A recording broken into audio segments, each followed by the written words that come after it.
Bismillahirrahmanirrahim. Innal hamdalillah nahmaduhu wa nasta'inuhu wa nastaghfiruh wa na'udzu billahi min shururi anfusina wa min sayyiati a'malina. Man yahdihillahu fala mudilla lahu wa man yudlilhu fala hadiyalah. Asyhadu an la ilaha illallah wahdahu la syarika lah wa asyhadu anna Muhammadan abduhu wa rasuluh sallallahu alaihi wa ala alihi wa ashabihi wa man tabi'ahum bi ihsanin ila yaumiddin wa sallama tasliman amma ba'd. Allahumma anfa'na bima 'allamtana wa 'allimna ma yanfa'una wa zidna ilma. Alhamdulillah, kita bersyukur kepada Allah Subhanahu wa taala yang terus-menerus memberikan kenikmatan kepada kita, dan di antara nikmat yang terbesar yang Allah berikan kepada kita adalah nikmatul hidayah, nikmatul iman, nikmatu ala sunnah, nikmat iman, nikmat diberikannya kita hidayah untuk bisa terus mempelajari dan mengamalkan sunnah Nabi SAW. Dan juga nikmat, di antara nikmat besar yang Allah curahkan kepada kita adalah nikmat bermajelis ilmu. Inilah suatu nikmat yang patut, bahkan wajib untuk kita syukuri bersama, karena di majelis ilmu inilah tempat kita beristirahat dari segala kepenatan, segala hiruk pikuk kehidupan dunia. Makanya Nabi SAW mengistilahkan majelis ilmu dengan riyadul jannah, taman-taman surga. Karena disinilah kita diajak untuk mengingat akhirat, dimotivasi untuk mencintai akhirat, diingatkan kembali, dinasihatkan kembali, diingatkan kembali tentang hakikat tujuan Allah Subhanahu wa taala menciptakan kita semua, yaitu untuk mengemban ibadah kepada Allah Subhanahu wa taala sampai akhir hayat kita. Di majelis inilah kita diingatkan, dibacakan kalamullah, sebaik-baik perkataan, sebenar-benar perkataan. Kita dibacakan hadis-hadis Nabi SAW, as-sadiqul masduq, orang yang benar dan dibenarkan, sehingga hati itu akan hidup di majelis ilmu.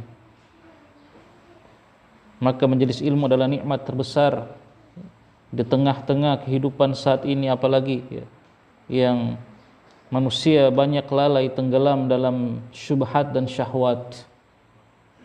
Maka majelis ilmu adalah obat dari kedua penyakit ini, penyakit syubhat dan penyakit syahwat. Nah, kita bersyukur Allah Subhanahu wa taala memberikan kenikmatan kepada kita untuk bisa bermajelis ilmu. Kalau kita tidak mensyukuri hal ini adalah mensyukuri nikmat majelis ilmu, maka Allah Subhanahu wa taala akan mencabut nikmat ini dari kita. Dan yang namanya majelis ilmu itu tidak akan mungkin tercapai kecuali dengan 3.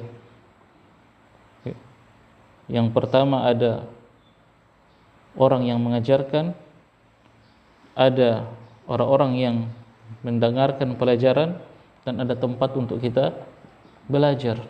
Dan alhamdulillah Allah Subhanahu wa taala berikan ketiga ini kepada kita. Ada di antara kita para ustadz kita yang tentu dengan segala keterbatasan ilmu mereka masih diberikan kemudahan oleh Allah untuk mengajarkan kita. Ada antum para penuntut ilmu yang Allah berikan kemudahan untuk bisa menghadiri majelis ilmu, diberikan kesehatan, dan Allah Subhanahu wa taala berikan tempat yang aman, alhamdulillah, yang kondusif untuk kita bermajelis ilmu. Maka ketika ada 3 ini terwujudlah majelis ilmu itu, dan ini kita syukuri. Kalau kita tidak mensyukuri ini, ya Allah Subhanahu wa taala bukan tidak mungkin akan mencabutnya dari kita, salah satunya saja. Ya. Kalau salah satunya saja Allah angkat dari kita, Allah cabut dari kita, maka kita tidak bisa bermajelis ilmu. Kita bersyukur kepada Allah Subhanahu wa taala. Ya. Di majelis ilmu ini hati kita ya seperti menjadi istirahat kita yang sebenar-benarnya. Istirahat jiwa kita dan hati kita dari hiruk pikuk kepenatan dunia. Oleh sebab itu ketika kita hadir di majelis ilmu, tinggalkan dunia. Ya. Kita benar-benar di sini mengharapkan akhirat. Ada satu hadis yang diriwayatkan oleh Imam Tirmidzi rahimahullahu taala dalam sunan beliau. Hadis bernomor 2514. Ya, dalam hadis ini bagaimana menggambarkan ya bahwasanya majelis ilmu itu merupakan tempat para sahabat itu menghidupkan hati mereka. Padahal kita tahu para sahabat adalah orang-orang yang hati mereka lembut, yang hati mereka ya sangat baik. Ibnu Mas'ud mengatakan apa? Abaru hadhil ummati quluban. Para sahabat itu orang-orang yang paling baik hatinya dari umat ini. Dan tempat mereka untuk menghidupkan hati, mendapatkan ya kesejukan hati adalah di majelis ilmu. Hadis ini adalah kisah seorang sahabat yang bernama Hamdalah. Hamdalah itu radhiyallahu anhu. Suatu hari beliau dalam keadaan menangis ya, melewati Abu Bakar. Ya, menangis dan lewat di depan sahabat yang mulia juga ya, Abu Bakar As-Siddiq radhiyallahu anhu dalam keadaan menangis. Maka Abu Bakar menegur, faqala ma laka ya Hamdalah, kenapa kamu wahai Hamdalah sahabatku? Maka Hamdalah mengatakan, nafaqu Hamdalatu ya Abu Bakrin, Hamdalah telah berbuat nifak wahai Abu Bakar. Ya, beliau mengatakan itu kepada diri beliau sendiri. Ya, Hamdalah telah berbuat nifak wahai Abu Bakar. Maka Abu Bakar bertanya, kenapa memangnya? Ya, Hamdalah mengatakan, nakunu inda Rasulillah sallallahu alaihi wasallam yudzakkiruna bin nar wal jannah wa faka'anna ra'yal ain faka'annana ra'ya ainin fa idza raja'na ila azwajina wa dayya'at nasina katsiran. Kata Hamdalah, kalau saya ya berada di sisi Rasulullah sallallahu alaihi wasallam, beliau mengingatkan kami tentang surga dan neraka sehingga seolah-olah kami bisa melihat surga dan neraka tersebut. Jadi hati mereka itu benar-benar ya iman mereka naik sangat tinggi ketika berada di sisi Nabi sallallahu alaihi wasallam, ketika berada di majelis ilmu. Hati mereka benar-benar hidup sampai-sampai seolah-olah bisa melihat surga dan neraka dengan mata kepala sendiri ya. Akan tetapi fa idza raja'na ilal azwaji wa dhayyati nasina katsiran. Akan tetapi kata Hamdalah, kalau kami sudah pergi dari sisi Rasulullah, sudah keluar dari majelis ilmunya Rasulullah dan kembali kepada istri-istri kami dan kepada kehidupan dunia kami lupa banyak ya. Kami lalai lagi. Sehingga Hamdalah menganggap itu seperti perbuatan apa? Kemunafikan. Dia sedih. Itu. Lihat bagaimana gambaran Hamdalah terhadap majelis ilmu ya. Ketika berada di majelis ilmu seolah-olah melihat jannah wan nar dengan mata kepala ya, iman memang benar-benar naik.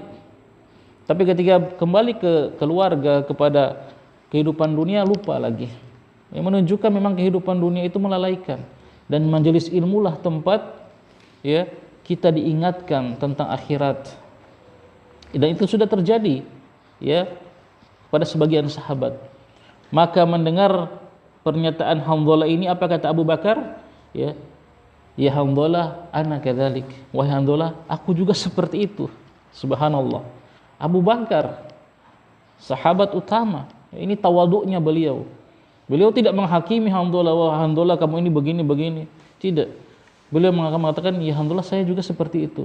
Kalau begitu ayo kita pergi kepada Rasulullah sallallahu alaihi wasallam mengadukan permasalahan ini, ya.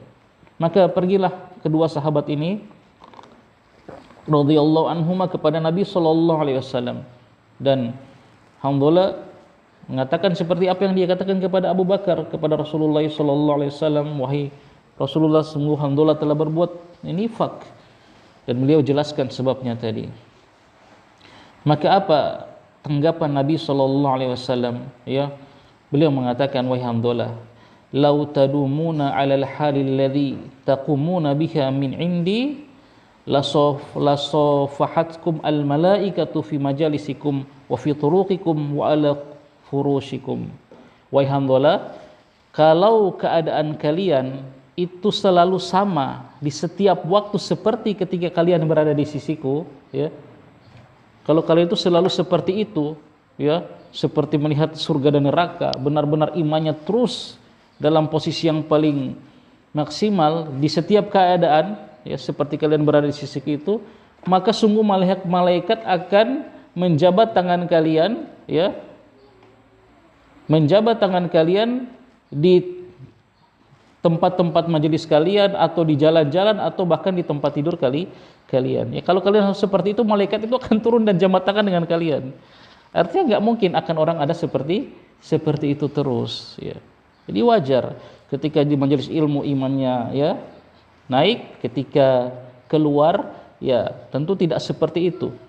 Ya, itu wajar kata Nabi. Kalau seandainya kalian begitu terus, malaikat akan turun dan berjabat tangan dengan kalian. Kemudian beliau nasihatkan kepada Hanzalah, walakin ya Hanzalah sa'atan wa sa'atan. Tapi Hanzalah, ya, luangkanlah waktu untuk majelis ilmu, luangkanlah waktu untuk majelis ilmu, ya. Jangan terus berada dalam kelalaian dunia. Luangkan waktu, ya, untuk majelis ilmu. Yang paling minimal 1 minggu sekali, ya kan? Itu paling minimalnya 1 minggu sekali. Kata Nabi, ya, memang kalian nggak mungkin akan terus seperti keadaan kalian ketika berada di sampingku, tapi luangkanlah waktu, ya, luangkan waktu untuk majelis ilmu, ya, paling minimal seminggu sekali, ya, kita menghadiri majelis ilmu agar kembali kita diingatkan. 7 hari kita berada di tengah-tengah hiruk pikuk kehidupan dunia, ya, 6 hari, ya, datangi 1 hari untuk majelis ilmu. Ketika itu iman kita kembali di-charge lagi, ya, tidak terus-menerus lalai, tidak menerus dalam, ya, syubhat dan syahwat. Ini majelis ilmu. Sebagaimana badan kita itu, ya, butuh makan tiap hari, maka hati kita juga butuh makanan, ya. Bahkan kata Imam Ahmad apa?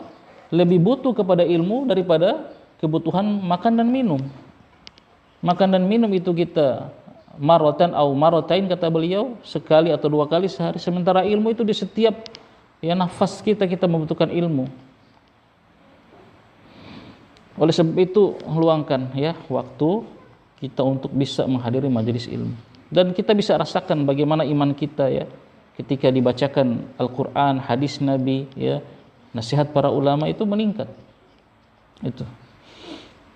Nah, ini nasihat bagi kita semua, ya, bagi kita semua. Jangan sampai kita meninggalkan majelis ilmu, ya, batah, benar-benar, ya, hilang.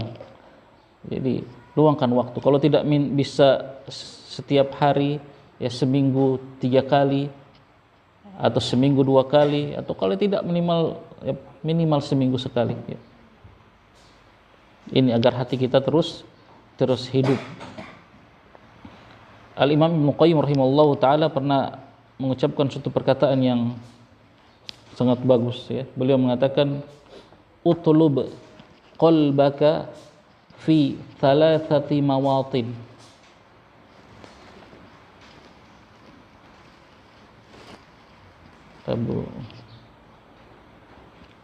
Abu Lydia, coba terjemahkan. Utlub apa? Fi'il amr dari tolaba. Utlub. Enggak, cuma utlub. tuntutlah. Abu Nadia, utlub. Lebih umum. Siapa yang tahu utlub? Selain Ustadz. Hah? Carilah. Ya, betul. Penuntut ilmu ya, pencari ilmu kan. Utlub qalbaka. Ya Aba Afgan apa? Carilah qalbaka. Qalba. Qalbun. Qalbun. Bukan kalbun, qalbun.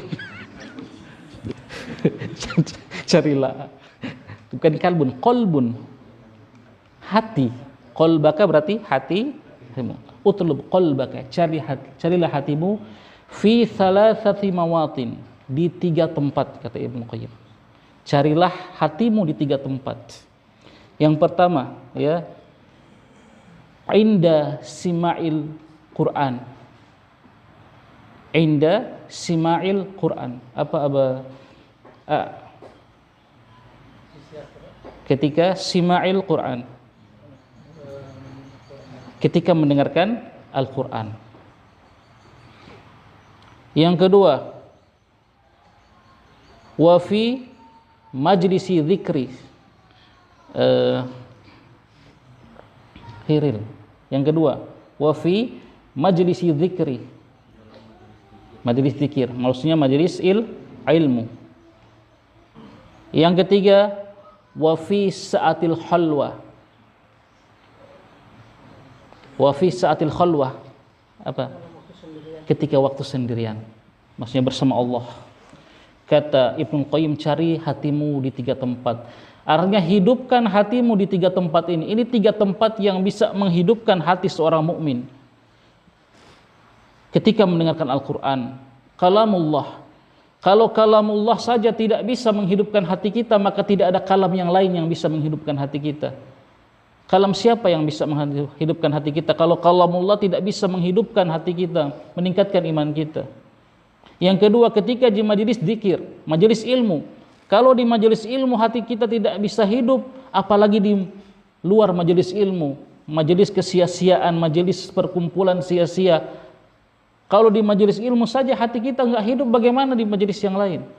Kemudian yang ketiga, ketika berkhalwat dengan Allah, ketika bersendirian itu biasa orang ya, kekuatan dia untuk merenung itu tinggi.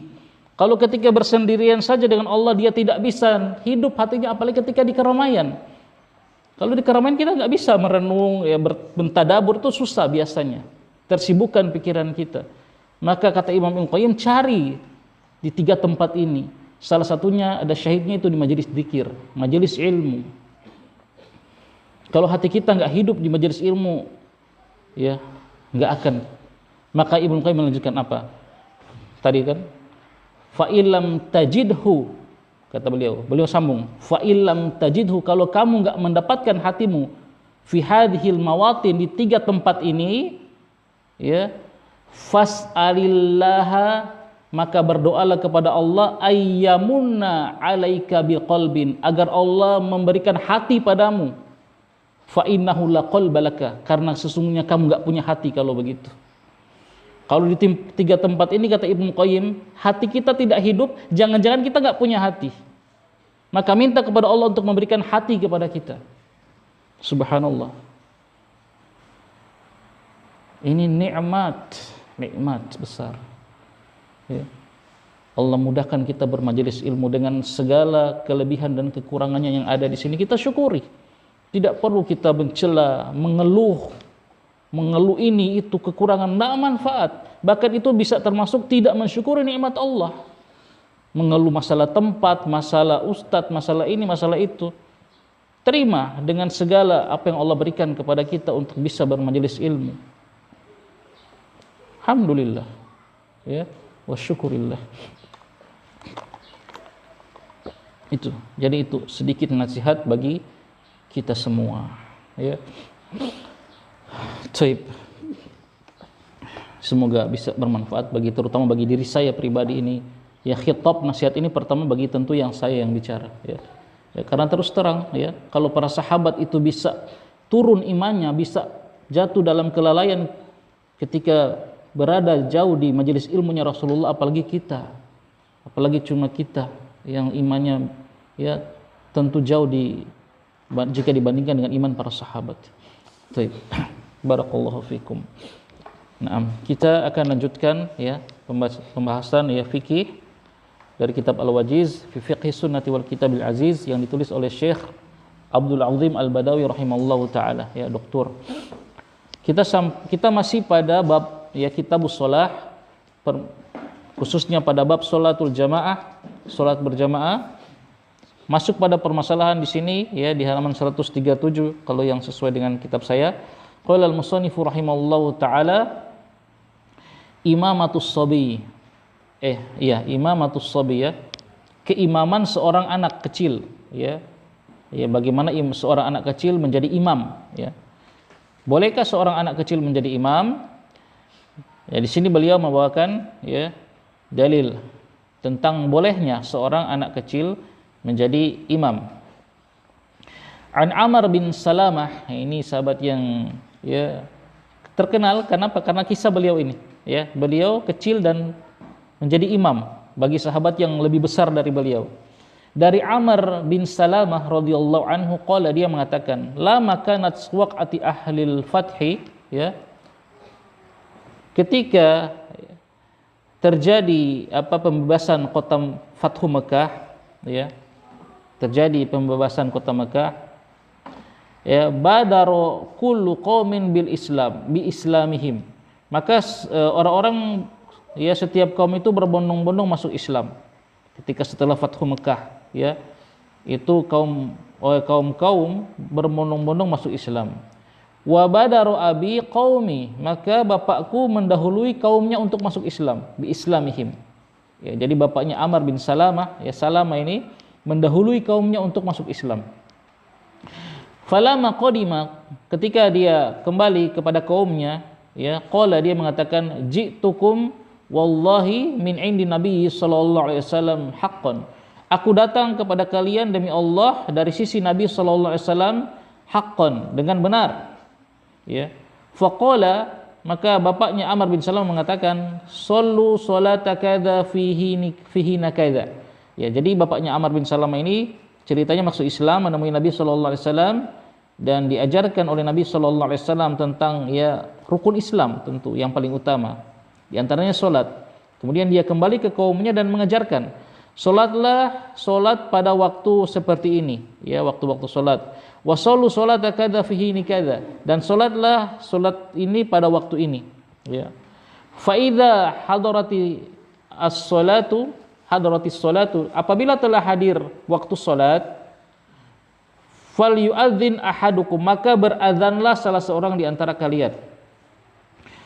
Wal ya ummakum aktsarukum qur'anan, dan menjadi imamlah di antara kalian ya orang yang paling banyak hafalan Qur'annya, ya, paling banyak hafalan Qur'an, ya. Maka ini juga sekaligus mentafsirkan hadis kemarin, ya. Aqra'ukum likitabillah, yang menjadi imam adalah aqra'ukum likitabillah. Ya, kalau di sini yang paling banyak hafalan, ya. Para ulama mengatakan ya maknanya paling banyak hafalan dan paling baik bacaannya, ya. Ahsanuhum qira'atan wa aktsaruhum hifdzan, itu paling baik, paling banyak hafalannya dan paling bagus bacaannya. Jadi bukan cuma sekedar banyak hafalannya, ya. Itu yang berhak menjadi imam, ya. Maka ketika bapaknya Amr bin Salamah menjelaskan hal tersebut, fanadharu, maka orang-orang melihat siapa yang paling banyak hafalan.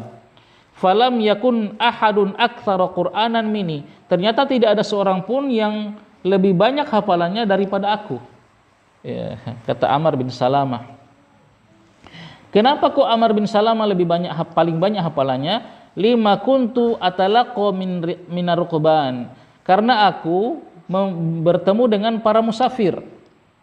Ya, ketika datang para musafir yang telah belajar Al-Qur'an dari Rasulullah, Amr bin Salamah ini semangat, dia menemui dan dia belajar Al-Qur'an dari para musafir. Makanya hafalannya paling banyak. Itu subhanallah, padahal anak kecil ini, ya, anak kecil. Karena semangatnya beliau radhiyallahu anhu, kalau ada musafir datang beliau temui, ya, belajar Al-Quran daripada musafir yang datang. Ya. Akhirnya apa? Faqaddamuni baina aidihim, maka mereka memajukan aku di antara mereka, ya. Mereka mendahulukan aku, artinya mereka menjadikan aku imam untuk memimpin sholat. Padahal wa ana ibnu sittid aw sab'i sinin, padahal aku saat itu masih anak yang berusia 6 atau 7 tahun.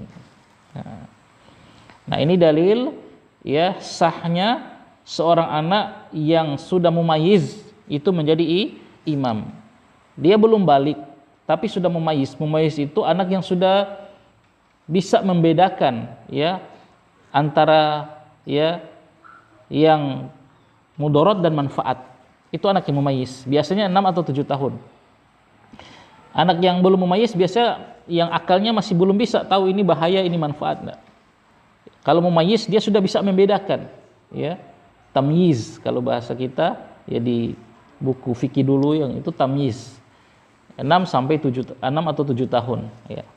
Meskipun dia belum balik, tapi dia sudah sah ketika melakukan suatu, ketika dia menjadi imam, ya, maka boleh.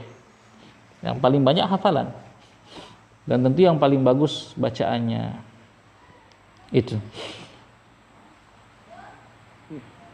Jadi ini juga dalil bahwasanya masalah umur itu bukan patokan utama, ya kan, dalam menjadi imam.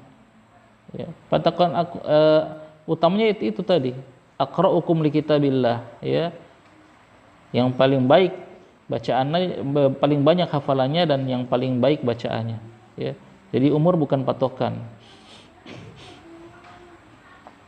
Kemudian permasalahan yang beliau bawakan berikut di sini, iqtida'ul muftaridi bil mutanaffili wa aksuhu. Iqtida'u, mengikutinya atau bermakmumnya seorang yang sholat muftarid, ya, kepada orang yang sholat apa? Fardu, bil mutanafil, kepada orang yang sholat sunnah, ya. Jadi bermakmumnya seorang yang sholat fardu kepada orang yang sholat sunnah. Jadi makmumnya sholat apa? Fardu wajib, imamnya sholat sunnah, ya. Wa aksu, atau sebaliknya. Aksu itu sebaliknya. Makmumnya sholat sunnah, imamnya sholat wajib. Bagaimana hukum perbuatan ini? Apakah boleh? Jawabannya boleh, ya, boleh. Dari Jabir, ya, anna Mu'adz bin Jabal radhiyallahu anhuma kana yusalli ma'an nabiyyi sallallahu alaihi wasallam tsumma yarji'u faya ummu qaumahu. Ya, Mu'adz bin Jabal pernah sholat bersama Nabi sallallahu alaihi wasallam. Berarti statusnya ini sholat wajib, ya. Kemudian dia kembali kepada kaumnya, ya, dan dia mengimami kaumnya. Ya, jadi Mu'adz bin Jabal sudah sholat wajib bersama Rasulullah, pulang lagi kepada kaumnya dan dia jadi imam kaumnya. Berarti statusnya Mu'adz bin Jabal sebagai imam itu sholatnya sholat apa? Dianggap sunnah, sementara kaumnya wajib, ya, sholat wajib, sholat fardu. Itu dalilnya. Nah, adapun sebaliknya juga boleh. Sebaliknya, imamnya sholat sunnah, makmumnya sholat fardu. Dari Zaid bin Al-Aswad, dari Yazid bin Al-Aswad, ya, radhiyallahu anhu, annahu shalla ma'a Rasulillahi sallallahu alaihi wasallam wa huwa gulamun syabun. Ya, beliau pernah sholat bersama Rasulullah sallallahu alaihi wasallam dan beliau yang umurnya gulamun syabun, seorang anak yang pemuda, remaja begitulah. Falamma sholat, ketika beliau sholat bersama Nabi, sudah selesai sholat, idza rajulani lam yusalliya fi nahiyatil masjid. Ya. Setelah selesai sholat, tiba-tiba ada dua orang laki-laki yang mereka berdua tidak ikut sholat bersama Rasulullah dan para sahabat. Mereka berada di nahiyatil masjid, di pojok masjid, begitulah, di sudut masjid. Dua laki-laki ini apa? Nggak sholat berjamaah dengan Rasulullah, padahal ada hadir di masjid. Jadi cuma duduk aja. Fada'a bihima, maka setelah sholat Nabi manggil keduanya, ya, memanggil keduanya. Faji'a bihima, maka keduanya didatangkan, ya, didatangkan keduanya ke hadapan Nabi sallallahu alaihi wasallam. Tur'adu faraisuhuma, yang mereka itu datang dalam keadaan apa? Ya, takut, gemetar. Aduh, sudah papangge ini. Ustaz sopangge ini nak sholat. Ya, Nabi panggil, maka takut don dua. Padahal tidak akan diapa-apakan, cuma akan ditanya. Akan Nabi tabayun dulu. Ya. Faqala, maka Nabi bertanya, ma mana'akuma an tusalliya ma'ana? Apa yang menghalangi kalian berdua untuk sholat bersama kami? Kok kalian berdua enggak sholat jamaah bersama kami tadi? Qala, maka keduanya mengatakan, qad shallaina fi rihalina ya Rasulullah. Sungguh kami sudah sholat di perjalanan kami ya Rasulullah. Ya, jadi ya, musafir kedua ini ya. Sungguh kami sudah sholat tadi di jalan ya. Makanya mereka sampai di ya, ketika sampai mendapati Rasulullah dan para sahabat sedang sholat, mereka enggak sholat. Faqala, maka Nabi bersabda apa? La taf'alu, jangan kalian lakukan seperti itu. Idza shalla ahadukum fi rahlihi thumma adrakal imama wa lam yusalli falyusalli ma'ahu. Ya, fa inna halahu nafilatun. Jangan lakukan seperti itu, kata Nabi. Kalau ya salah seorang di antara kalian sudah sholat di perjalanannya, kemudian dia mendapati imam yang belum sholat, ya, imamnya belum sholat, belum mendirikan sholat, falyusalli ma'ahu, maka sholatlah bersama imam. Itu sampai imamnya belum sholat atau memang sedang sholat, maka masuklah sholat bersama imam. Ya, ikut sholat saja. Nah, kemudian Nabi jelaskan status sholat mereka berdua itu apa? Fa innaha lahu nafilatun, maka sesungguhnya bagi dia sholat dia bersama imam itu adalah nafilah, sholat sunnah. Ya. Jadi imam sholat wajib, makmumnya sholat sunnah. Jadi boleh, tidak mengapa. Kemudian berikut, iqtida'ul muqimi bil musafir wa aksuhu, mengikutinya seorang mukim atau bermakmumnya seorang yang mukim kepada orang yang musafir. Jadi makmumnya orang yang mukim, imamnya orang yang musafir, wa aksuhu, atau sebaliknya, yang makmumnya musafir, imamnya mukim. Bagaimana ini? Ya. An Ibnu Umar radhiyallahu anhu qala shalla Umaru bi ahli Makkah al-zuhra fasallama fi raq'ataini thumma qala atimmu salatakum ya ahlal Makkah fa inna qaumun safarun. Ibnu Umar cerita tentang bapaknya, ya, radhiyallahu anhuma. Umar bin Khattab salat mengimami penduduk Mekah. Salat apa? Zuhur. Berarti kalau Umar salat di Mekah, status Umar ini apa? Musafir, ya. Beliau kan penduduk Madinah, ya kan, sudah hijrah ke Madinah. Ketika ke Mekah, beliau jadi imam salat zuhur. Jadi makmumnya mukim, imamnya musafir. Fasallama, setelah salam, fasallama fi raq'ataini, maka Umar salam pada 2 rakaat. Rakaat kedua Umar salam, karena beliau musafir, jadi beliau apa namanya? Ya, ruksa apa namanya?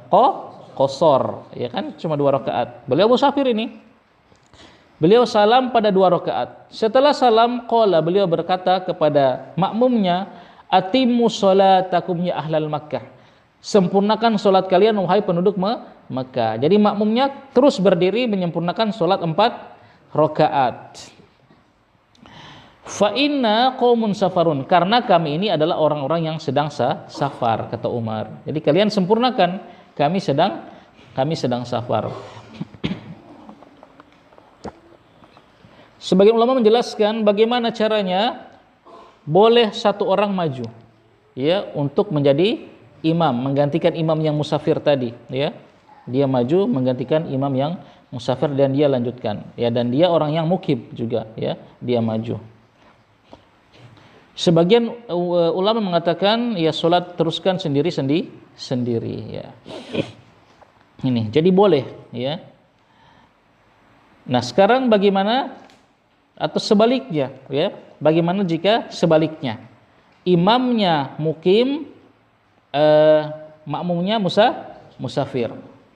Idza qtadal musafir bil mukim.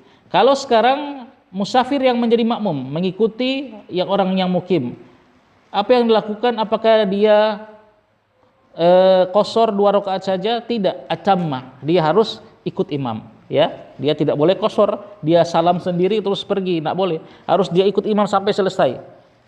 Ya. Dia harus ikut imam sampai selesai. Dari Musa bin Salamah Al-Hudzali, qala, dia mengatakan, sa'altu bin Abbas, saya bertanya kepada sahabat Ibnu Abbas radhiyallahu anhuma. Ya, jadi ini tabi'in kayaknya, Musa bin Salamah. Kaifa usolli idza kuntu bi Makkah idza lam usolli ma'al imam. Faqala raq'ataini sunnatu Abil Qasim sallallahu alaihi wasallam. Ya, dia bertanya kepada Ibnu Abbas, bagaimana kalau aku sholat di Mekah jika aku sholat tidak bersama imam? Ya, maksudnya beliau bagaimana kalau safar ke Mekah dan sholat sendiri tidak bersama imam? Faqala, maka Ibnu Abbas mengatakan raq'ataini, 2 rakaat saja kalau tidak bersama imam, ya. Menunjukkan kalau bersama imam harus ikuti imam 4 rakaat.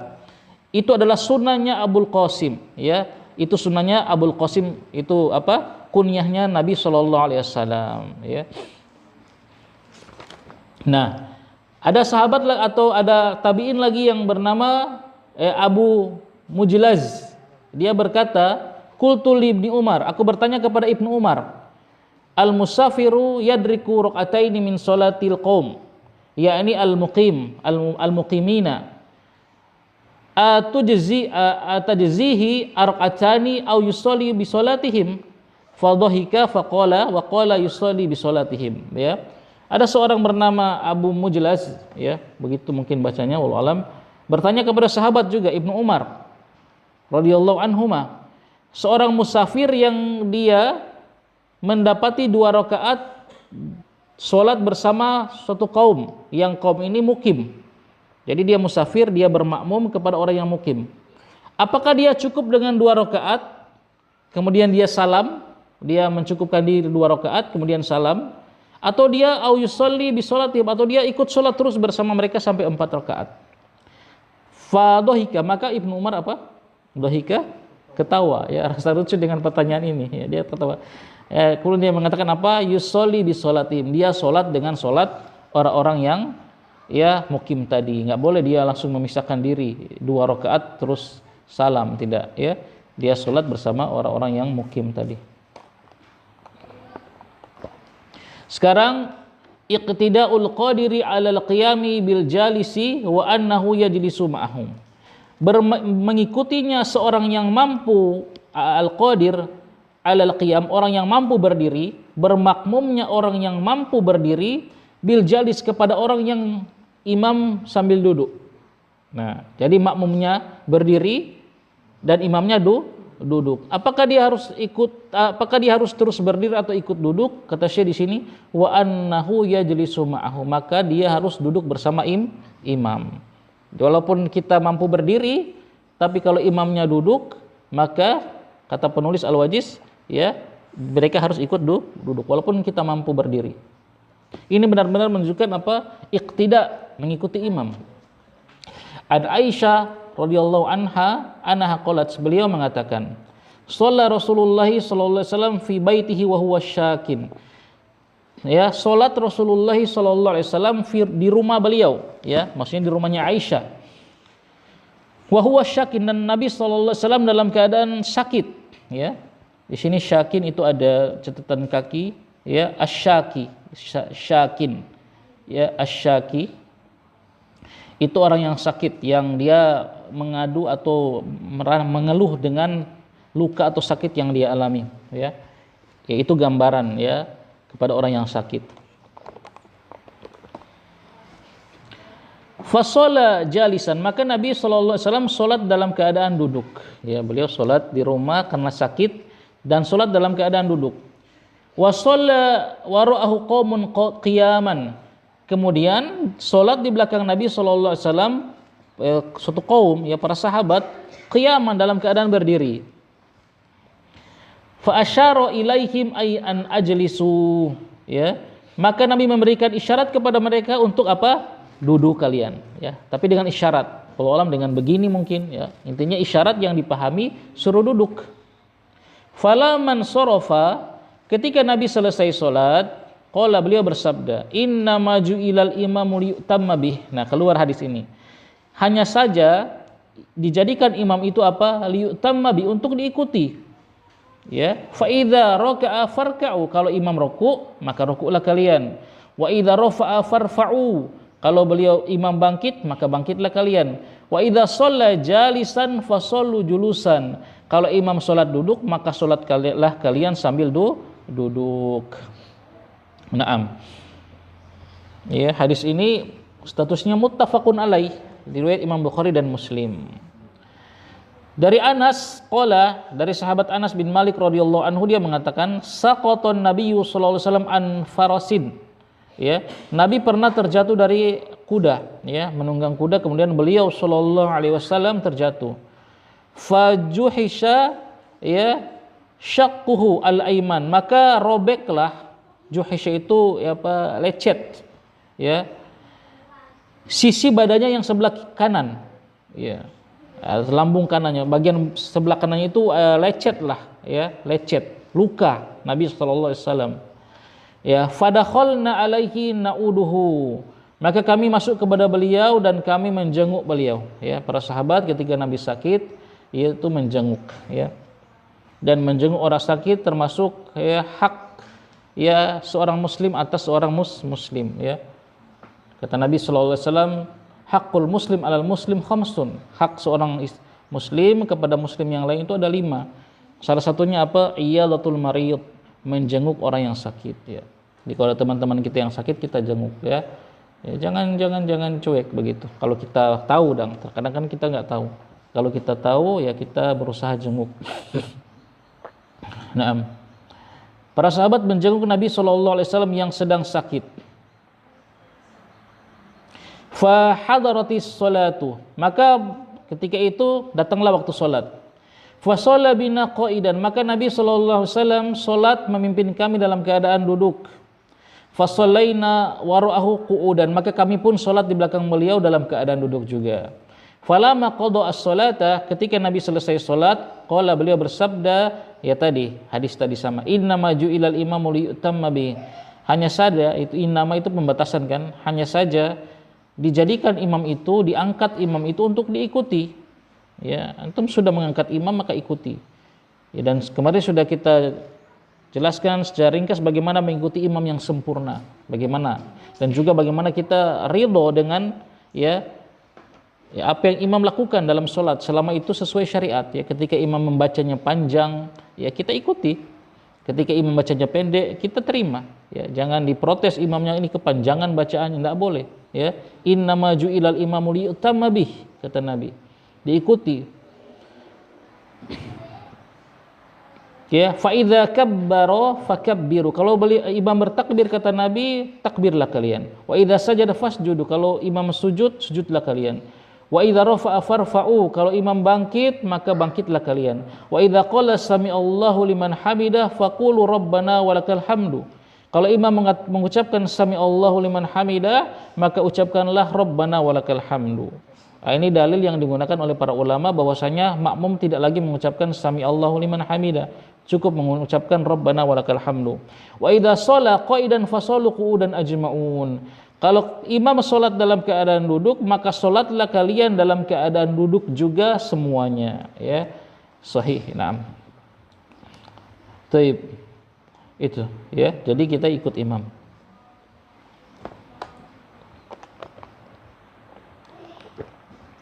Padahal berdiri adalah rukun salat bagi yang mampu, rukun, ya. Rukun salat berdiri bagi yang mampu. Kita sudah belajar kemarin. Besar, kuat sekali. Tapi rukun itu kita tinggalkan demi mengikuti imam. Walaupun kita mampu. Betapa besar hak imam untuk diikuti. Betapa besar hak imam untuk diikuti. Selama dia ya sesuai syariat tentu. Tuh. Rukun saja dibatalkan demi mengikuti imam.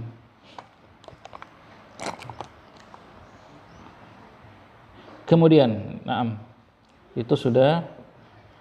Permasalahan berikut, al-ma'mumul wahidu yaqumu an yaminil imami, ya, bihidaihi sawaan. Al-ma'mum yang satu orang, ya sekarang ini kan masih serba-serbi sholat jamaah. Makmum sendiri dia berdiri di sebelah kanan imam, an yaminil imam, di sebelah kanan imam, sejajar dengan imam, ya sejajar, ya sawa, sejajar dengan imam, tidak terkebelakang sedikit, apalagi ke depan. Ya kalau ke depan berarti ya sebagian ulama mengatakan batal sholatnya karena sudah di depan imam. Jadi sejajar. Dalilnya dari Ibnu Abbas radhiyallahu anhuma, dia mengatakan bitu fi baiti khalati Maimunah. Saya bermalam di rumah bibiku Maimunah. Maimunah ini bibinya Ibnu Abbas dan juga sekaligus istrinya Rasulullah. Ya, jadi Ibnu Abbas tidur di rumah bibinya dalam rangka apa? Ingin melihat bagaimana ibadah Rasulullah di rumah. Fa shalla Rasulullah sallallahu alaihi wasallam, maka Rasulullah sallallahu alaihi wasallam salat al-isya, salat isya. Tsumma jaa, kemudian beliau salat isya di masjid, kemudian datang ke rumah. Fa shalla arba'a rakaat, kemudian beliau salat lagi 4 rakaat, ya.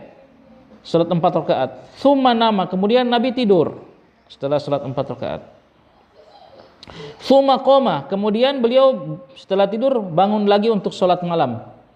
Faji'tu, maka aku datang ikut salat malam bersama beliau. Faqumtu an yasarihi, dan aku berdiri di samping kirinya, kata Ibnu Abbas. Faja'alani an yaminihi, maka Nabi menjadikan aku berada di sebelah kanan beliau, ya. Ibnu Abbas ikut salat di sebelah kiri, maka Nabi tarik dijadikan sebelah kanan, ya. Dalam suatu riwayat dijelaskan tariknya lewat belakang, ya, dipindah lewat belakang, tidak lewat depan, ya, karena nanti melewati imam dan sutranya. Jadi pindah dari belakang sampai di sebelah kanan Nabi Shallallahu Alaihi Wasallam sejajar. Ya. Itu kalau makmumnya satu orang. Ya. Sekarang al-isnani fasaidan yaqumani saffan khalfal imam. Sekarang kalau makmumnya isnan, 2 orang, fasaidan atau lebih, 2 orang atau lebih, bagaimana? Yaqumani, maka mereka berdua itu berdiri saffan, membuat shaf khalfal imam, di belakang imam. Jadi kalau 2 orang atau lebih sudah di belakang imam. Dari Jabir dia mengatakan radhiyallahu anhu, qama Rasulullah sallallahu alaihi wasallam lisolli, Nabi sallallahu alaihi wasallam berdiri untuk salat. Faji'tu faqumtu an yasarihi, maka aku datang dan berdiri di samping kiri beliau. Fa akhadha biyadai, kemudian Nabi memegang tanganku, fa adaroni hatta aqamani an yamini, dan beliau memutarku, ya, sampai memberdirikan aku di kanan beliau. Itu. Tsumma jaa Jabbar bin Sakhrin, kemudian tiba-tiba, berarti ini kisahnya Jabir dan Nabi salat berdua saja, ya, ya, dipindah oleh Nabi ke sebelah kanan. Tiba-tiba datang Jabbar bin Sakhrin, seorang sahabat yang lain bernama Jabbar bin Sakhrin. Faqama an yasari Rasulillah sallallahu alaihi wasallam, maka beliau, sahabat ini, berdiri samping kirinya Nabi sallallahu alaihi wasallam. Ya, berarti sudah 3 orang dan sejajar. Ya, 3 orang sejajar. Ya. Fa akhadha bi aidina jami'an, maka Nabi memegang kedua tangan kami, fadafa'ana, dan mendorong kami ke belakang, hatta aqamana khalfahu, sampai memberdirikan kami di belakang beliau. Ya, jadi dipegang dan didorong ke belakang sampai mereka berdua salat di belakang Nabi sallallahu alaihi wasallam.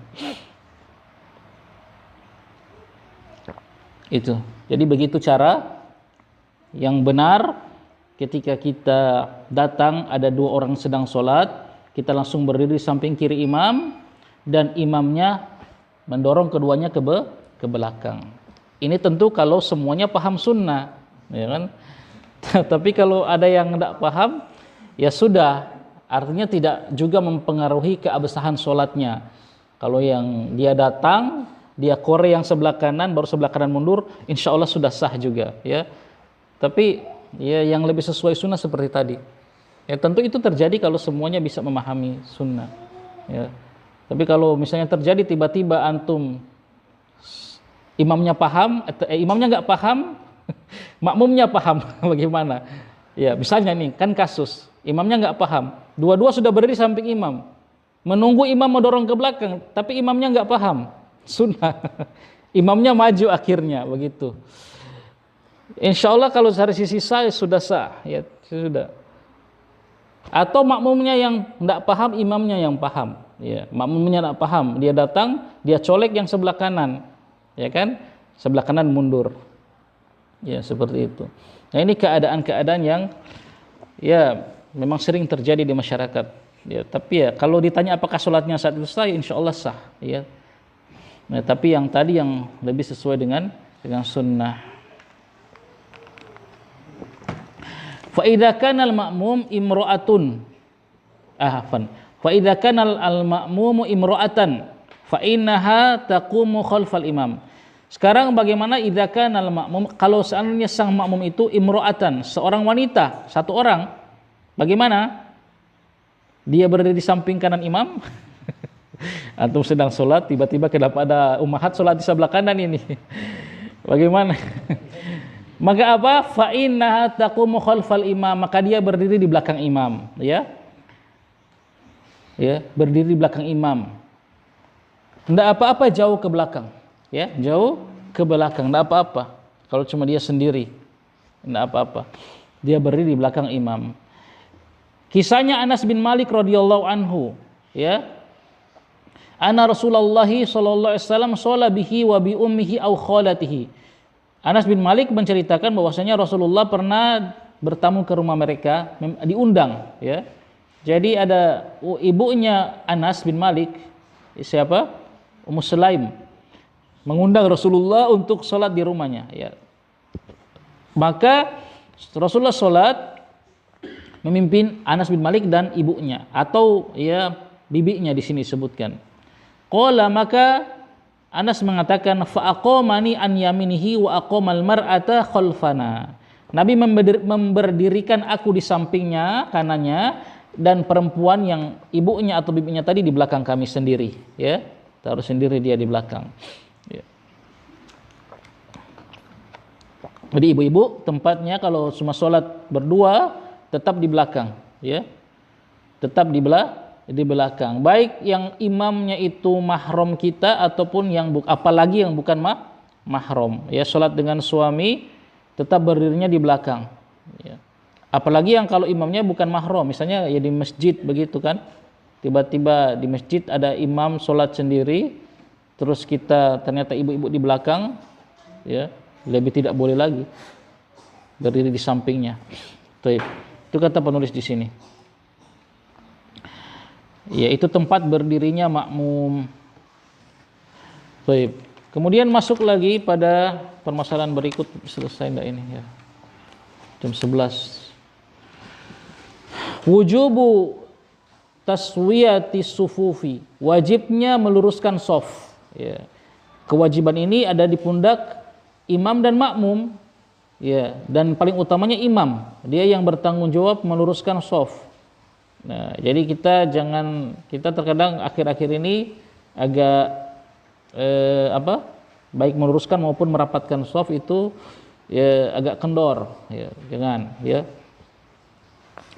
Beliau mengatakan yajibu alal imami alla yadkhula fis sholati hatta tastawi sufufu. Wajib atas imam untuk tidak masuk untuk sholat, tidak segera takbiratul ihram sampai lurus shaf, yaitu wa ayyamurahum bidzalika, dan wajib dia memerintahkan makmum untuk ya meluruskan shaf untuk hal tersebut. Wa ayyaliya at-taswiyata bi nafsihi, boleh dia meluruskan shaf itu dengan dirinya sendiri, au ya'muru man yusawwiha, atau dia perintahkan orang untuk meluruskannya. Jadi bukan cuma dengan perkataan, dengan tindakan. Ya, dia memang jalan. Dia kalau ada yang mungkin takamuka dia, ya, gitu. Seperti itu. Atau boleh dia suruh orang, tolong luruskan shaf itu, periksa shaf. Di sini kata penulis apa? Wajib. Berarti kalau wajib itu apa? Yuthabu fa'iluhu wa yastahiqul iqab tarikuhu. Kemarin yang antum store itu. Ya, itu menurut penulis. Dari Anas dia mengatakan, qala Rasulullah sallallahu alaihi wasallam, Rasulullah sallallahu alaihi wasallam bersabda ketika akan salat, sawwu sufufakum fa inna taswiyatas sufuf fa inna taswiyatas saffi min tamamis shalah. Sawwu, luruskanlah saf-saf kalian, karena sesungguhnya lurusnya shaf itu termasuk kesempurnaan salat. Itu. Jadi minimal kalau kita jadi imam kita ucapkan ini. Dan kalau kita di masyarakat umum terjemahkan, ya, karena mungkin mereka tidak paham. Luruskan saf-saf kalian, begitu. Luruskan shaf, rapatkan shaf. Kita terjemahkan, boleh. Karena ini kan belum masuk salat.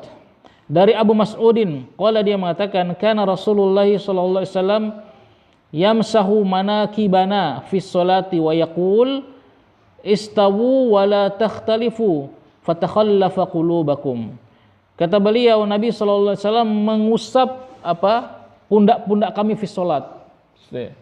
Memang beliau turun tangan berarti, bukan cuma dengan lisan, memang diratakan ya pundak-pundak para sahabat. Dan beliau bersabda, seluruskanlah ya saf kalian dan janganlah kalian berselisih, ya, jangan bengkokkan safnya. Maka apa yang terjadi? Fathtalifu qulubakum, maka akan berselisih hati-hati kalian. Itu. Jadi di antara usaha yang bisa kita upayakan agar hati kita bersatu, saling mencintai sesama kaum muslimin dengan meluruskan shaf. Itu. Dari Nu'man bin Bashir radhiyallahu anhu dia mengatakan, kana Rasulullah sallallahu alaihi wasallam yusawwi sufufana. Rasulullah sallallahu alaihi wasallam meluruskan shaf-shaf kami. Hatta ka'annama yusawwi biha al-qidaha, sampai seolah-olah beliau sedang meluruskan al-qidah, ya anak panah. Anak panah itu harus lurus. Kalau bengkok jalannya tidak tepat sasaran. Jadi Nabi meluruskan shaf seolah-olah sedang meluruskan anak panah. Hatta ra'a anna qad aqalna anhu, sampai beliau melihat kami seolah-olah kami sungguh telah aqalna, telah terikat ya dengannya. Benar-benar lurus ya. Ya, ma fahimtu hadza ya, hatta ra'a anna qad aqalna la arif ma ma'nahu. Ya, ini perkataan siapa? Nu'man bin Bashir ya. Ini gambaran beliau bagaimana Nabi meluruskan shaf. Tsumma kharaja yauman, kemudian beliau keluar pada suatu hari ya. Faqama hatta kada yukabbiru, beliau berdiri untuk menjadi imam sampai sudah mau bertakbir ya, sudah hampir mau takbir ini Rasulullah, takbiratul ihram ya. Fara'a rajulan badiyan ya sadruhu, tiba-tiba beliau melihat seorang laki-laki yang dadanya itu agak maju ke depan, agak bengkok shafnya, jadi ya sudah mau takbir ini Rasulullah ya. Faqala, maka beliau nak jadi takbir dan bersabda, ibadallah, wahai hamba-hamba Allah, la tusawmunna sufufakum aw la yukhalifannallahu ya baina wujuhikum. Wahai manusia, wahai hamba Allah, benar-benar kalian luruskan saf-saf kalian, atau benar-benar Allah akan merubah ya, yukhalifanna ya, Allah akan merubah wajah antara wajah-wajah kalian ya, akan memperselisihkan di antara wajah-wajah kalian. Padahal beliau sudah mau takbir. Sehingga ini dari hadis-hadis tadi ini, maka penulis Al-Wajiz mengambil kesimpulan meluruskan shaf itu hukumnya wajib. Nah, kita di sini karena tidak ada garisnya terkadang bengkok, ya kan? Karena kita di sini tidak ada garis shaf itu, boleh, nah apa-apa kita bikin garis. Ya kalau di masjid-masjid biasa kan DP sajadah sesuai itu dengan shaf. Nah kita sajadah ini nggak ada garisnya, kita kadang agak sedikit bengkok. Ya. Karena kaki kita nggak sama panjang kan. Ya, kalau tidak ada garis kita menyesuaikan dengan teman sebelah kiri atau kanan tumit. Ya. Jadi diperhatikan itulah ya, diperhatikan masalah meluruskan shaf. Ini perintah Nabi. Nabi sudah mau takbir nggak jadi karena lihat ada yang seseorang yang shafnya nggak lurus. Itu. Dari Ibnu Umar bahwasanya Rasulullah sallallahu alaihi wasallam qala berkata, aqimus sufuf, ya, tegakkanlah shaf, ya. Wahadhu bainal ini cara bagaimana meluruskan shaf. Wahadhu bainal manakib wasudul khalal, ya, dan ya, rapatkanlah antara pundak-pundak, wasudul khalal, dan tutuplah celah-celah, ya, rapat shafnya, ya. Walinu bi aidi ikhwanikum, walinu, dan berlemah lembutlah di sisi saudara kalian, ya. Jadi meskipun kita diperintahkan untuk meluruskan shaf, rapat shaf, ya, itu tetap dengan lemah lembut, ya, jangan kasar-kasar dengan saudara di kiri kanan kita. Wala tadharu furujat li syaitan, ya, dan janganlah kalian tinggalkan ada celah-celah, ya, furujat li syaitan, untuk syaitan. Jangan, harus rapat, ya. Ini juga kita jangan kendor.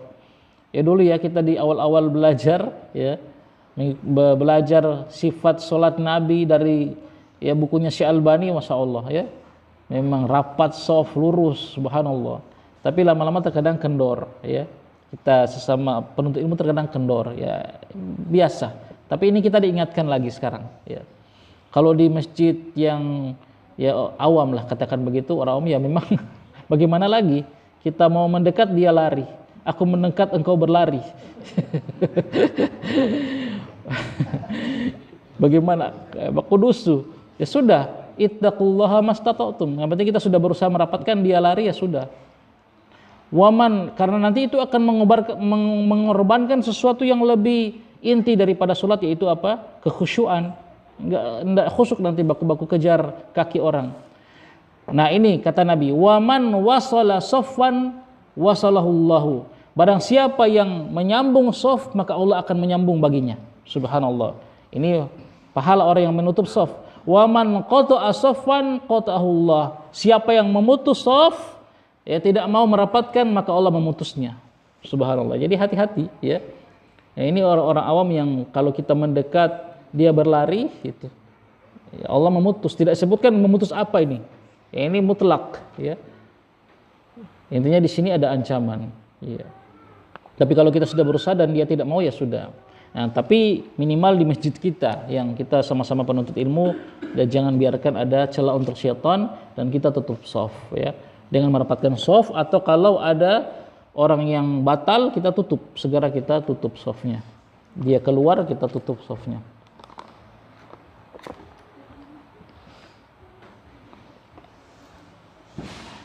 Dari Anas bahwasanya Rasulullah SAW bersabda, qala russu sufufakum, ya, rapatkanlah shaf-shaf kalian, wa qaribu bainaha, dan dekatkanlah antara shaf-shaf tersebut, ya.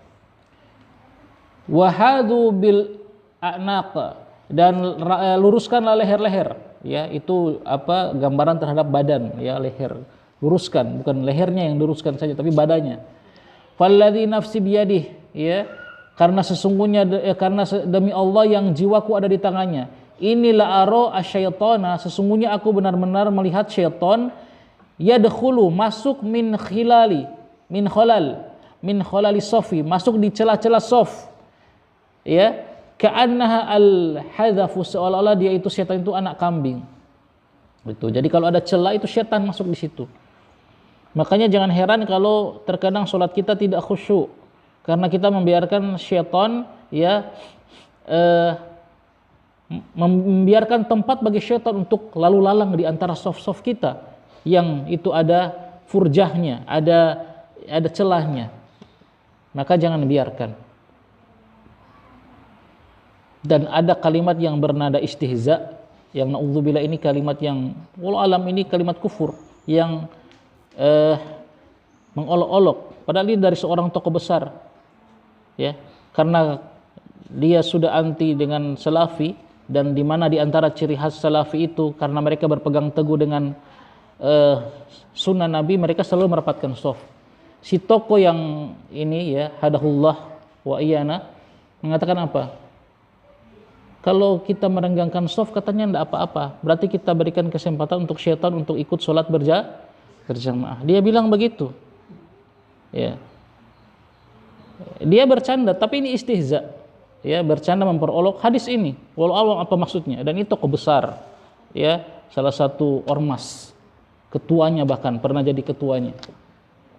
Ya. Enggak apa, syaitan kan bisa sholat katanya. Itu dia mengolok-olok, sedang mengolok-olok ya Ahlus Sunnah yang suka merapatkan shaf. Na'udzubillah.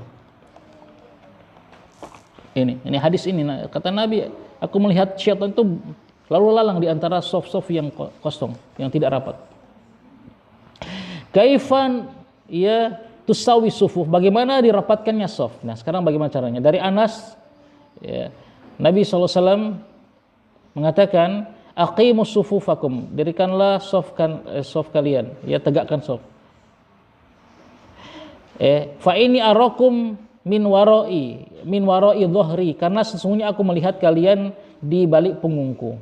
Wahma, itu kata Nabi. Maka Anas ceritakan bagaimana perbuatan sahabat setelah mendengarkan hadis ini, bagaimana mereka meluruskan shaf. Kata Anas, wa kana ahaduna yulziqu mangkibahu bimangkibi sahibihi wa qadamahu biqadamihi. Maka salah seorang di antara kami yulziqu, menempelkan ya pundaknya dengan pundak temannya yang ada di sisinya dan kakinya di kaki temannya yang ada di sisinya. Itu cara merapatkan shaf. Dan berkata Nu'man bin Bashir, ra'aitu rajula minna yulziqu ka'bahu bika'bi sahibihi. Saya melihat seorang laki-laki di antara kami sahabat itu menempelkan Ka'bah, apa itu yang menonjol di kaki kita itu loh. Ini di menonjol di kaki ini apa? Nah, iya itu no. Makanya Ka'bah disebut Ka'bah karena dia menonjol. Menempelkan itu di ya bagian tonjolan kaki sahabatnya itu. Begitu cara para sahabat mendekatkan shaf. Memang pundaknya bertemu, kakinya bertemu. Nah, pundak dan kaki bisa bertemu kenapa? Kalau kita berdirinya lurus. Kaki dan pundak lurus. Jadi jangan kaki terlalu dilebarkan atau terlalu dikecilkan, enggak akan bisa. Jadi lurus saya. Badan kita ini lebih nyaman. Kita tidak akan makan porsi orang lain kan? Sesuai dengan porsi badan kita, kaki kita dan ini kita. Begitu nyaman, insyaallah enggak akan sesak, enggak akan nyaman kalau rapat shafnya. Ya tidak akan terasa sempit, sesak gitu. Ini sunnah Nabi sallallahu alaihi wasallam. So jam 11.15 ya. Kayaknya enggak lah salatul musafir. Baik. Sufufur rijal wa nisa, shafnya wanita dan laki-laki dan para wanita. Dari Abu Hurairah radhiyallahu anhu dia mengatakan, bersabda Rasulullah sallallahu alaihi wasallam, khairus sufufi ar-rijali awwaluha. Sebaik-baiknya shaf laki-laki di depan, shaf pertama. Wa syarruha akhiruha, dan yang paling ya jeleknya adalah yang paling belakang karena dekat dengan wanita. Adapun wanita sebaliknya, wa khairus sufufi nisa'i akhiruha, dan sebaik-baiknya shaf wanita adalah di belakang karena paling jauh dari laki-laki. Wa syarruha awwaluha, dan yang paling ya jeleknya adalah di yang paling depan. Itu. Ini menunjukkan keafdolan shaf. Kalau laki-laki yang paling afdol shaf depan karena paling jauh dengan jamaah perempuan, sementara perempuan paling afdol shaf belakang karena paling jauh dari jamaahnya laki-laki. Seperti itu. Bahkan di dalam masjid saja laki-laki dan perempuan subhanallah dijaga jaraknya. Di dalam masjid ini ya shafnya. Apalagi di luar masjid. Ya. Taib jam 11.15 ya. Qadarullah tidak selesai padahal saya niatnya sampai sholat musafir ini batasnya, tapi belum lah ya. Jam 11.15. Masih boleh tambah 15 menit? Boleh tambah ya? Masih boleh setengah jam yang mau antar-antar.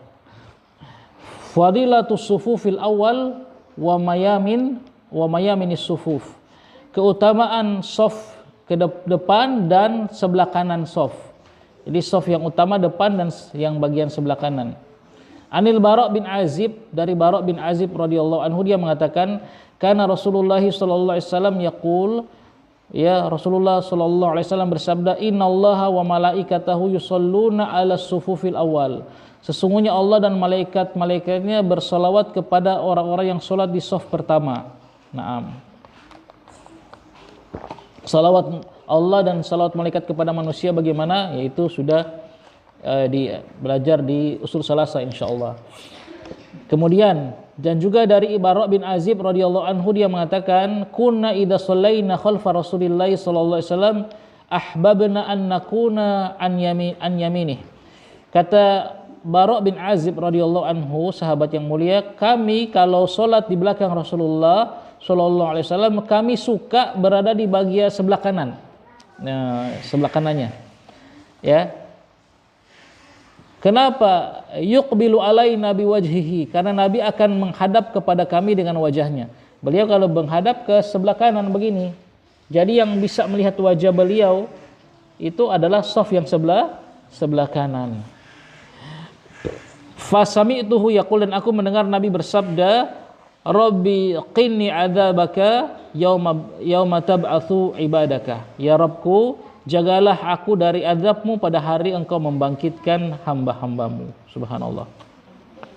Ya, jadi yang utama shaf depan dan kanan. Kalau masih kosong tentunya. Ya.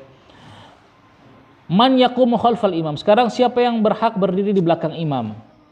An Ibnu Mas'udin Al-Ansari, dari Abi Mas'ud, bukan Ibnu Mas'ud ya. Kalau Ibnu Mas'ud Muhajirin, kalau Abu Mas'ud Al-Ansari. Qala, dia mengatakan, kan Rasulullah sallallahu alaihi wasallam yaqul, Rasulullah sallallahu alaihi wasallam bersabda, liyalini minkum ulul ahlami wan nuha, tsumma alladhi yalunahum, tsumma alladhi yalunahum. Ya, hendaklah yang berada di belakangku ketika sholat di antara kalian adalah orang yang sudah balik, ulul ahlam, ya sudah balik, dan wan nuha, ulun nuha, orang yang berakal, ya orang yang dewasa lah, gitu. Jadi yang sudah balik, ya dewasa. Tsumma alladziina yalunhum, kemudian yang setelahnya, tsumma alladziina yalunhum, kemudian yang setelahnya. Jadi anak-anak jangan ditaruh pas di belakang imam, begitu. Kalau hatus sofi bainas sawara, dimakruhkannya membuat sof di antara tiang. Nah, jadi kan masjid itu ada tiang, kemudian ada sof di situ, jadi terputus dengan tiang, ya sof tersebut nanti terputus dengan tiang, itu hukumnya makruh kata penulis Al-Wajiz, tidak sampai haram tapi makruh. Dari Muawiyah bin Qurrah, dari bapaknya, dia mengatakan, kunna nunha'an nasufa bainas sawari ala ahdi Rasulillah sallallahu alaihi wasallam wa nutradu anha tordon.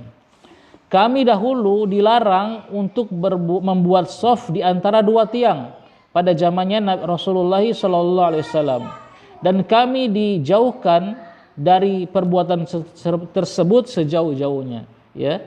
Kami dicegah dari perbuatan tersebut, membuat sof di antara dua tiang. Kata penulis Al-Wajiz, itu hukumnya makruh. Wa inna ma hadza fi haqqil jamaah, tapi ini hanya bagi orang yang salat jamaah, ya. Amal munfarid, adapun orang yang salat sendiri, fala ba'sa, tidak apa-apa dia salat di antara dua tiang, ya, kalau dia salat sendiri, ya. Bainal ya amudain, ya.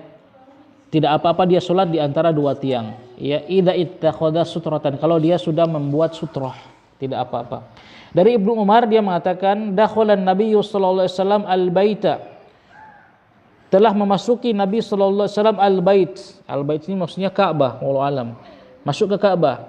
Wa Usama, dan juga Usama bin Zaid, wa Utsman bin Talha, wa Bilal. Ya, jadi 4, ya, ada Nabi masuk ke Ka'bah dan 3 sahabatnya ini. Fa atala tsumma kharaja. Kemudian lama di dalamnya, kemudian keluar mereka.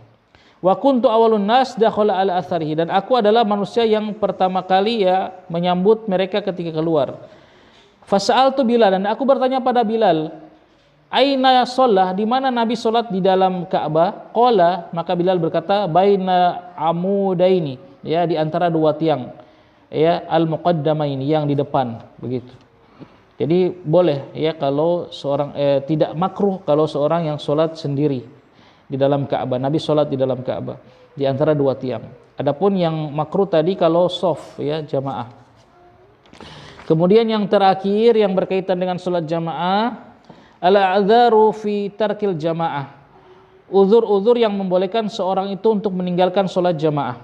Kemarin hukum sholat jamaah apa menurut penulis Al-Wajiz? Fardu ain. Nah, menurut penulis Al-Wajiz ya sholat jamaah fardu ain. Hukum apa ini namanya? Taklifi ya. Nah, namun ada uzur-uzur keringanan yang dibolehkan orang tidak sholat jamaah. Yang pertama al-bardu wal mator. Ya dingin dan hujan. Dingin yang sangat ya, bukan baru dingin sedikit. Dan juga al-mator. Mator ini untuk menggambarkan hujan deras ya, mator ya. Dingin yang sangat dan hujan deras. Dari Nafi, dari Ibnu Umar ya. Dari Nafi ya, muridnya sekali bekas budak sekaligus muridnya Ibnu Umar radhiyallahu anhu, dia mengatakan ya, ana Ibnu Umar adzana bis shalah fi lailatin dzata bardin warihin. Pernah Ibnu Umar itu mengumandangkan azan untuk sholat pada malam yang dingin dan berangin. Ya, dingin dan berangin. Tsumma qala, kemudian Ibnu Umar berkata dalam azannya, ala sallu fi rihal, ya. Ala sallu fi rihal. Salatlah di rumah-rumah kalian. Ya, dalam lafaz lain sallu fi buyutikum. Salatlah di rumah-rumah kalian. Ditambahkan itu di azan, ya. Setelah ucapan hayya, itu sudah kita bahas di kitabul azan ya. Apa hayya alal falah ya. Menambahkan seperti itu ya. Sallu fi buyutikum al sallu fi rihalik. Kemudian qala Ibnu Umar menjelaskan setelah melakukan azan seperti itu, inna Rasulullah sallallahu alaihi wasallam kana ya'murul muadzina idza kanat lailatun dzata bardin wa matarin yaqulu ala sallu fi rihal. Sesungguhnya Rasulullah sallallahu alaihi wasallam memerintahkan sang muadzin jika dia berazan pada malam yang dingin sangat dan hujan. Ya. Mengucapkan ucapan tadi ala sallu fi rihal. Nah. Jadi itu muadzin ya. Ini kalau kita amalkan di tempat yang tidak dikhawatirkan menimbulkan fitnah. Ya. Yang kedua, jadi uzur ya. Dingin sangat dan ya hujan deras, boleh kita enggak hadir sholat jamaah. Yang kedua, hudurut ta'am. Ya, hudurut ta'ami, hadirnya makanan, sudah dihidangkan makanan. Dari Ibnu Umar dia mengatakan, telah bersabda Rasulullah sallallahu alaihi wasallam, idza wudi'a al-asya'a ahadikum wa uqimatis sholatu fabda'u ya bil asya'a. Jika telah diletakkan asya, makan malam, salah seorang di antara kalian, wa uqimatis sholat, dan sholat sudah qomat ya, makanan datang, sholat qomat, apa? Fabda'u, maka mulailah dengan apa? Bil asya, dengan makan dulu. Wala ya'jal hatta yafrugu minhu, dan tidak usah dia tergesa-gesa makannya sampai dia selesai dari makan. Makanya santai saja ya. Wa kana Ibnu Umar, dan pernah Ibnu Umar itu yudau lahu at-ta'amu, diletakkan baginya makanan. Wa tuqamus shalah, dan salat qomat ya. Fala ya'tiha hatta yafrugon. Ibnu Umar tidak mendatangi salat sampai dia selesai makan ya. Wa innahu la yasma'u qiraatal imam, padahal ketika sedang makan Ibnu Umar bisa mendengar bacaan imam ya. Sambil makan dengar bacaan imam ya. Itu jadi, nah di sini ada tafsir kata para ulama ya, kenapa sih ya alasannya disuruh dahulukan makan, itu tentu untuk kemaslahatan sholat juga, agar kita sholatnya apa, khusyuk ya, daripada kita ingat-ingat makanan ya, kelaparan, mending makan dulu baru sholat khusyuk. Nah, bagi orang yang memang dia tidak begitu butuh makanan, artinya dia masih bisa khusyuk, dia meninggalkan makanan tersebut, maka dia ya hukum asalnya datang dulu sholat ya. Jadi kalau apalagi kalau sudah makan 2 piring, kok tinggal makan cemilan ya. Itu. Jadi kalau memang kita ya tidak begitu berhajat kuat terhadap makanan, maka kita ya sholat. Tapi kalau memang kita butuh makanannya, maka kita mulai saja dengan sholat. Ya, seperti perbuatan Ibnu Umar. Itu yang kedua. Kemudian yang ketiga, mudafa'atul akhbathaini, menahan dua hadas, ya, hadas besar dan hadas kecil, buang air besar dan buang air kecil. Itu juga kita boleh, ya, menunaikan dua hadas dulu, ya. Dari Aisyah qalat, dia mengatakan sami'tu Rasulullah sallallahu alaihi wasallam yaqul la salata bi hadratit ta'am wala wa huwa yudafi'ul akhbathaini. Tidak ada salat bagi orang yang telah hadir makanan untuknya, ya, dan bagi orang yang dia menahan dua itu akhbathaini, menahan air kecil, buang air kecil dan buang air besar. Jadi tunaikan dulu hajat kita, tidak apa-apa ketinggalan sholat jamaah, ya, tidak apa-apa ketinggalan sebagian sholat, ya, kita tunaikan dulu daripada kita sholat sambil itu menahan buang air kecil dan buang air besar. Bisa dipastikan, pasti tidak khusyuk, bisa dipastikan, ya.